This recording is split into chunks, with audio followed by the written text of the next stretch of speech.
Welcome back to another technical deep dive here in the debug zone.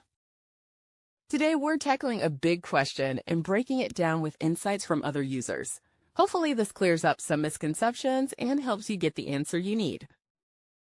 So buckle up, stay a little curious, and let's jump right in.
And that's a wrap.